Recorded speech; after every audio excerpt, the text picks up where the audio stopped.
What if George Lucas bought back Star Wars? Would he retcon the sequels? Would he make his own 7, 8, and 9?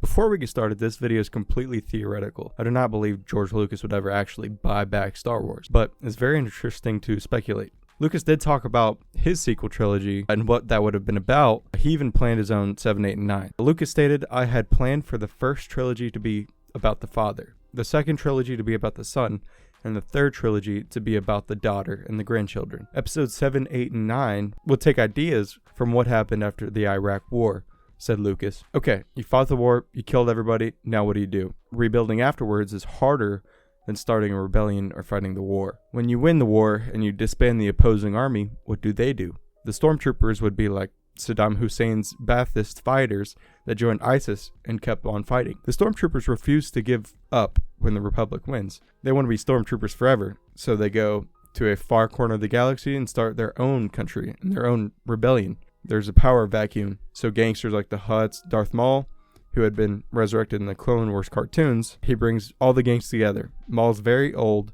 and we have two versions of him, one with a set of cybernetic legs like a spider. Later on, he has metal legs, and he was a little bit bigger, more of a superhero. We did all this in the animated series. He was in a bunch of episodes. End quote. I found this really interesting because it makes me wish George never sold Star Wars.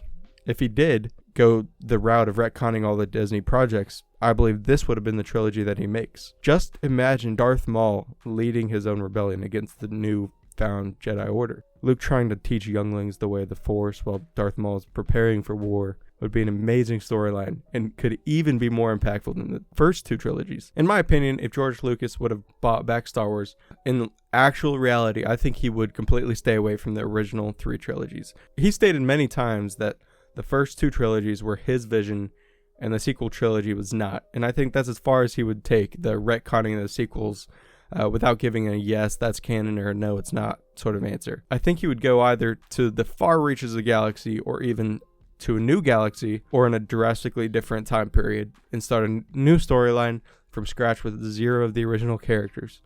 Perhaps in this version, the future Jedi become in the wrong, which causes the Sith to rise up against them. Either way, I believe that that's what Star Wars needs at this point, a fresh start. Zack Snyder with his Rebel Moon movie, which was originally intended to be a part of the Star Wars universe, was rejected, I think had the right idea. Snyder wanted to completely stay away from the pre-existing movies, and that's what I think George Lucas would do if he bought back Star Wars right now. If you guys enjoyed this video, consider subscribing, as this is the start of something new, and there are plenty of future videos just like this one on the way. I'll see you guys later.